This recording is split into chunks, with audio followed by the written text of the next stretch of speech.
Hello everyone, welcome to our channel as a pharmacy. आज हम discuss करने जा रहे हैं जो कि बहुत इंपॉर्टेंट टॉपिक्स है स्टूडेंट के बीच में। और ये बहुत टॉपिक से भी ज़्यादा मुझे लगता है ये क्यूरिसिटी होगी। और हम बात करें जो कि जानने के लिए बहुत स्टूडेंट जो नए नए फार्मा फील्ड के अंदर आते हैं या जो बी फार्मेसी में एडमिशन्स लेते हैं, तो उनके लिए बहुत इंपॉर्टेंट है जो कि हायर एजुकेशन लेना चाहते हैं, जो कि एम फार्म परस्यू करना चाहते हैं। तो उनके लिए बहुत ही इम्पॉर्टेंट टॉपिक है जीपैट। आपने सुना होगा जीपैट। तो ये जीपैट होता है क्या है, इसकी क्या इसके इंट्रोडक्शन उसको देखेंगे, ये किस तरीके से होता है। इसकी हम बात करेंगे कि मार्किंग स्कीम किस तरीके से होता है, एग्ज़ाम पैटर्न क्या है, सिलेबस किस तरीके से, क्वेश्चंस किस तरीके से आते हैं। और हम फिर इसकी बात करेंगे क्या इसकी एलिजिबिलिटी है।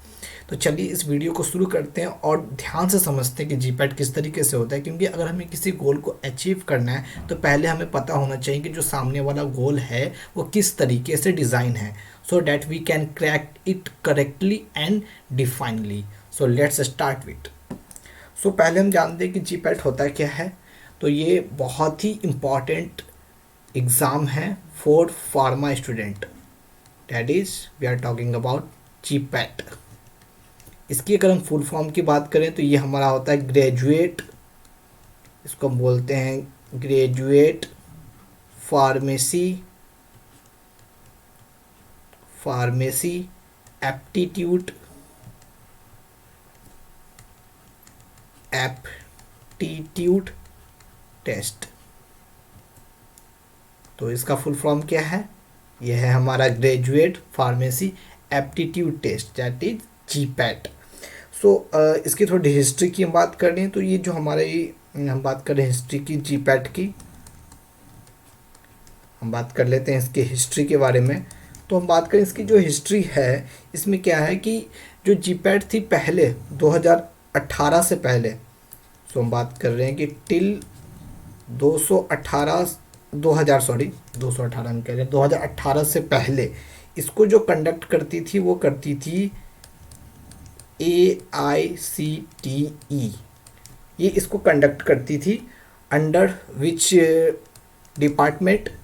जो इसको रन करवाता था या इसको मैनेज करता था वो था हमारा MHRD, ministry of, that is ministry of human resource and development. ये इसके अंडर ये एग्ज़ाम कंडक्ट होते थे, दैट इज जीपैट। AICTE इसको कंडक्ट करता था 2018 से पहले, बट 2018 के बाद इसको कंडक्ट करने लगा। आफ्टर डैट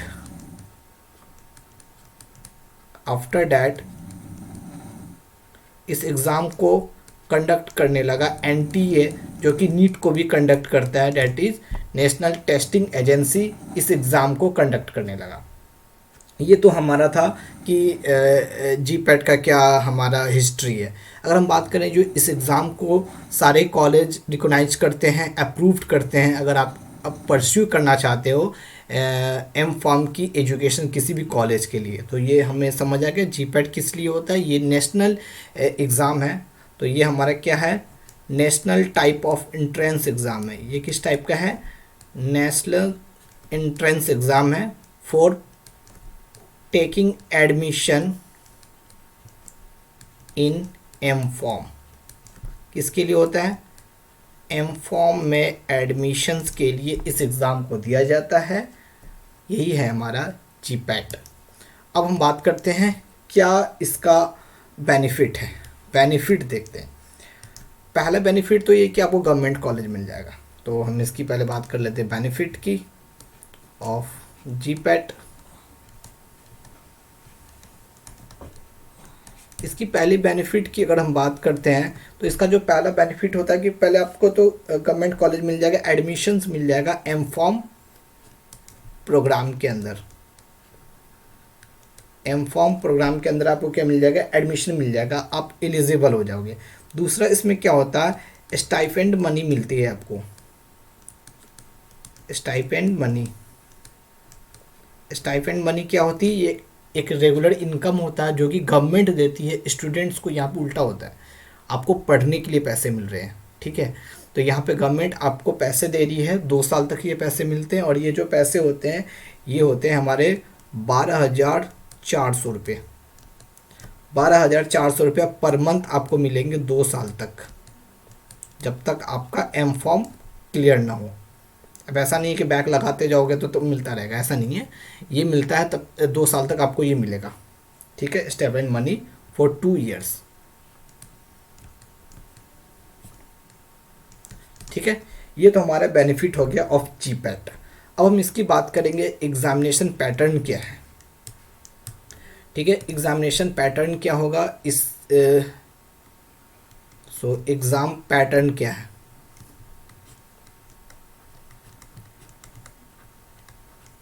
ठीक है, एग्ज़ाम पैटर्न क्या होगा इस जीपैट का। तो ये जो एग्ज़ाम होता है ये किस तरीके का एग्ज़ाम है, ये हमारा CBT टाइप का एग्ज़ाम है, that is computer based test है।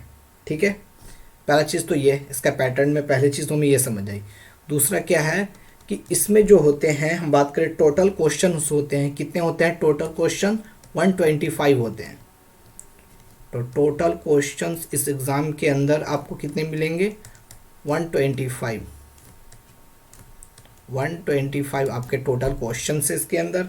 वही हम बात करें मैक्सिमम मार्क, टोटल मार्क्स जो होता है अगर हम बात करें तो मैक्सिमम मार्क जो होता है वो 500 का होता है। 500 का ही टोटल मार्क होता है ऑफ जीपैट। वही हम बात करें ये किस तरीके का एग्ज़ाम, आपको तो समझ आ गई, ये CBT है, that is computer based test है। दूसरा ये क्या है, MCQ होता है। ठीक है, मल्टीपल चॉइस क्वेश्चंस होते हैं इसके अंदर। ठीक है, और ये जो ड्यूरेशन हम बात करें, इस एग्ज़ाम की, तो वो कितने होते हैं, 3 घंटे की होती है पेपर। ये कितने घंटे का होता है, 3 आवर्स का होता है ये पेपर। तो ये हमारा एग्जामिनेशन पैटर्न था ऑफ जीपैट। अब हम बात करते हैं मार्किंग स्कीम क्या होता है इस पेपर का। हम बात करेंगे मार्किंग स्कीम।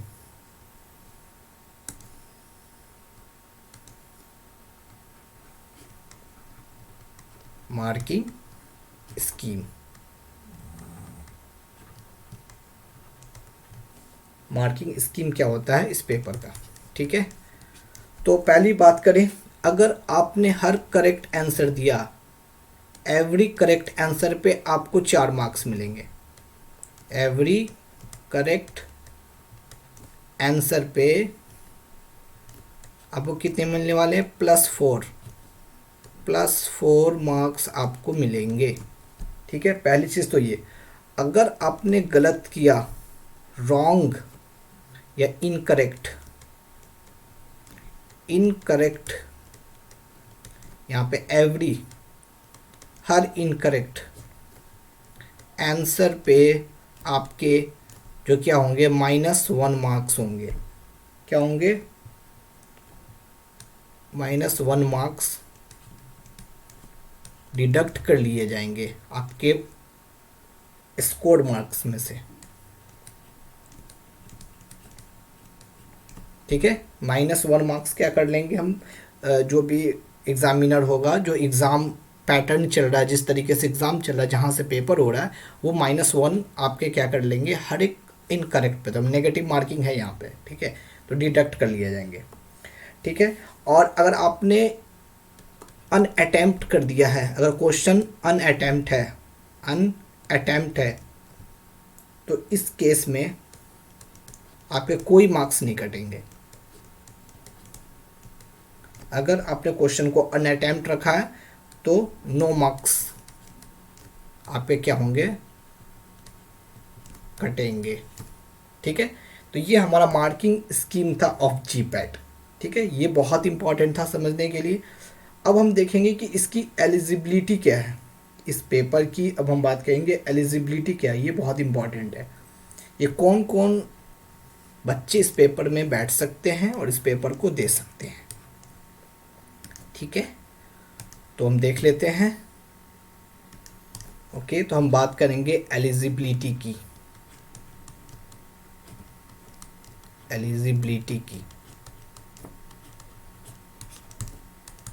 ठीक है, तो एलिजिबिलिटी इसमें पहला तो नेशनलिटी आ जाएगा।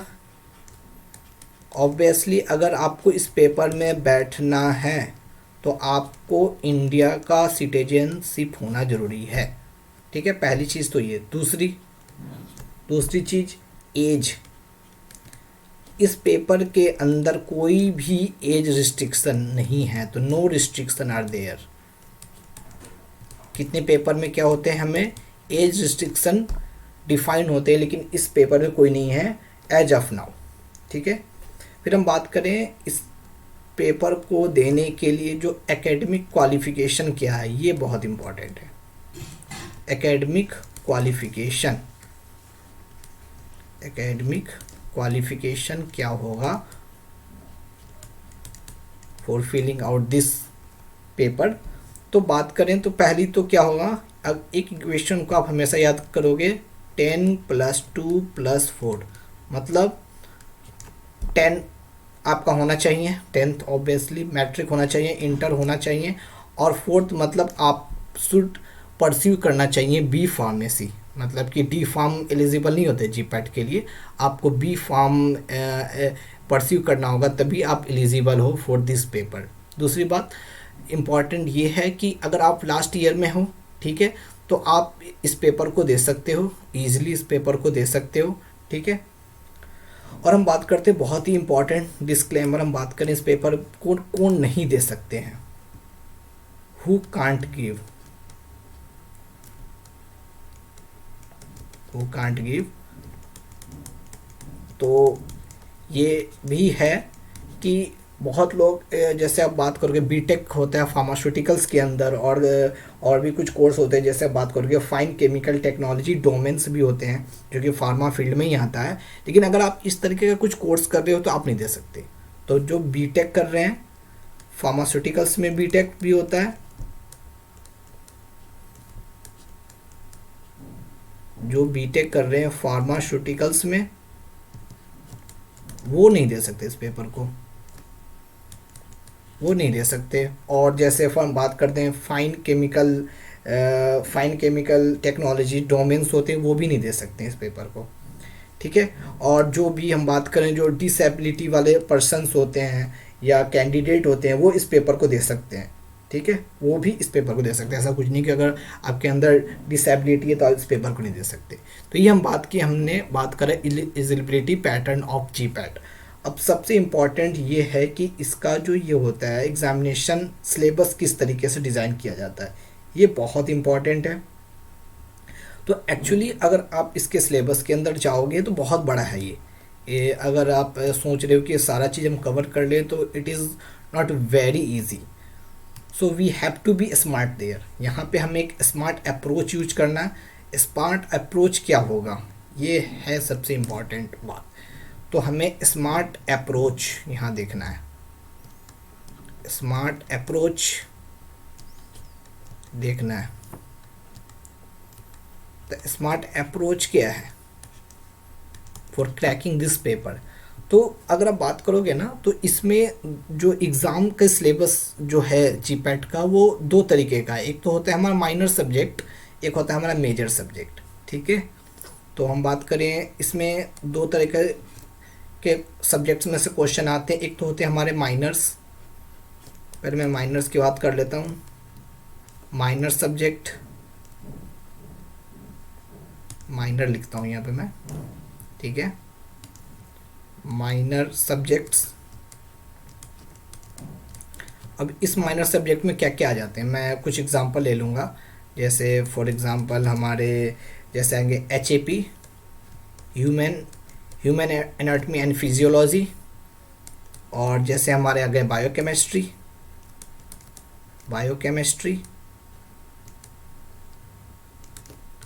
और हमारे इसके अंदर आ गया पैथोफिजियोलॉजी,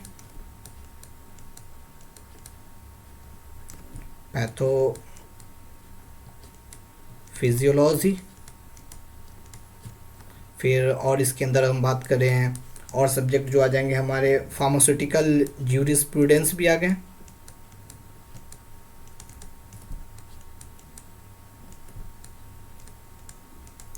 फार्मास्यूटिकल ज्यूरिस्प्रूडेंस भी आ गए, और जैसे हमारे बायोटेक्नोलॉजी,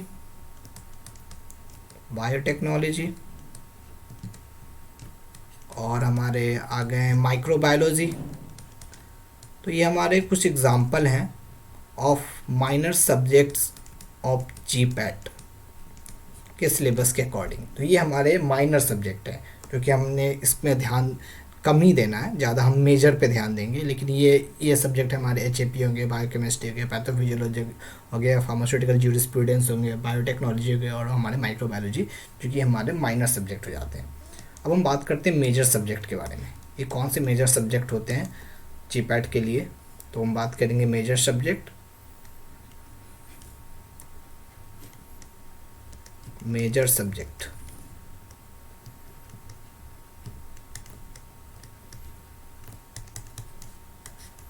तो मेजर सब्जेक्ट्स में जो हमारे पहले आते हैं, जो सबसे इम्पोर्टेंट है हमारा फार्मास्यूटिक्स, बहुत क्वेश्चंस आते हैं इसके अंदर से। फिर हम बात करें और हमारा सब्जेक्ट हो जाता है जैसे हमारा फार्माकोलॉजी।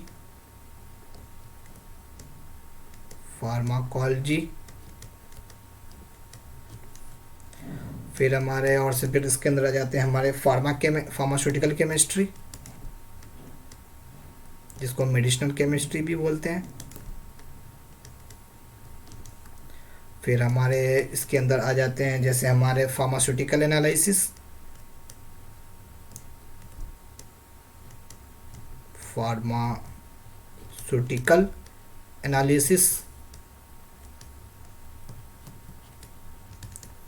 और इसके अंदर और हमारे आ जाते हैं जैसे हमारे फार्माकोग्नोसी, ये भी बहुत इंपॉर्टेंट होता है।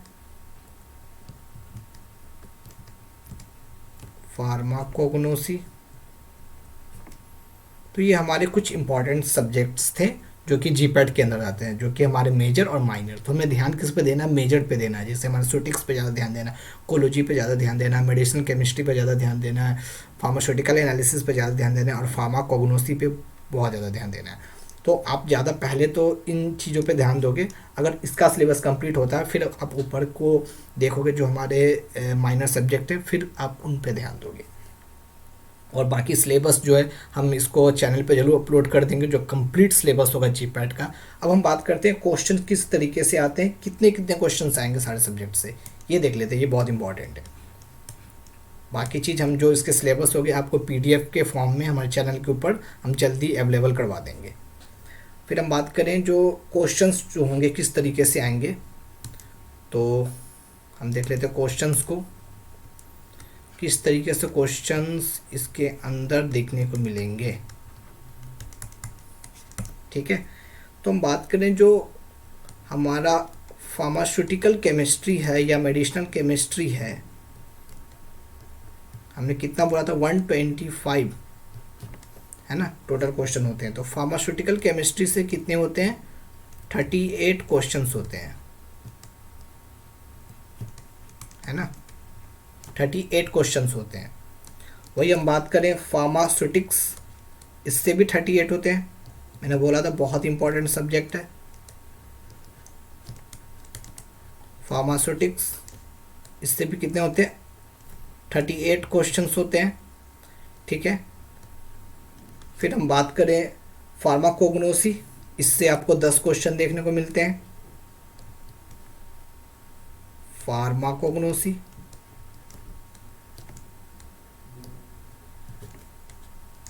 इससे आपको 10 क्वेश्चन देखने को मिलेंगे। फिर वही हम बात करें फार्माकोलॉजी, इससे आपको 28 क्वेश्चन देखने को मिलते हैं। फार्माकोलॉजी ये भी बहुत इंपॉर्टेंट है, इससे आपको 28 क्वेश्चन देखने को मिलते हैं।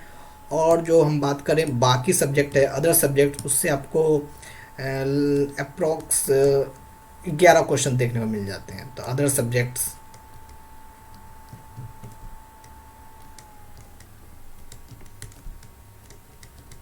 सब्जेक्ट्स वो आपको 11 क्वेश्चन देखने को मिल जाते हैं। तो कुछ इस तरीके का हमारे, अगर हम बात करेंगे एग्जामिनेशन पैटर्न होता है जीपैट का, आप देख सकते हो किस तरीके से क्वेश्चन आते हैं। केमिस्ट्री से 38, सूटिक्स, तो हमें ऑब्वियसली जिसमें से ज़्यादा क्वेश्चन आते हैं हमें ज़्यादा ध्यान देने हैं। तो ऑब्वियसली अगर आप यहाँ देखोगे तो ये हमारा क्या आ गया? Major subject, major subject, major subject, major subject, ये है हमारा माइनर सब्जेक्ट। तो अप्रॉक्स देख रहे हो कि क्वेश्चंस कितने ज़्यादा हैं। सिर्फ हमारे सॉरी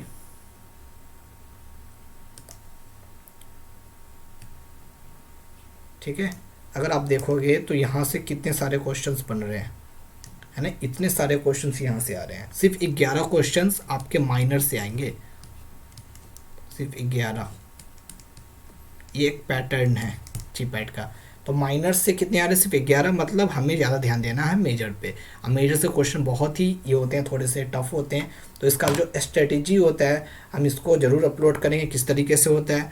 और इसमें हम ऑब्वियसली आपको हमेशा प्रीफर करते हैं कि आप जो प्रीवियस ईयर क्वेश्चन पेपर उसको सॉल्व करो, आपको पता चल जाएगा पैटर्न क्या होता है। तो this is all about the GPAT examination pattern, marking scheme, उस किस तरीके से पेपर होता है, एलिजिबिलिटी क्या है, एंड हम बात करें तो क्वेश्चन पेपर का क्या डिज़ाइनिंग होता है। तो this is all about the GPAT and its description. मिलते हैं नेक्स्ट वीडियो में। Hope you like this video, share it with friends and relative and subscribe to our channel. Thank you so much guys for watching this.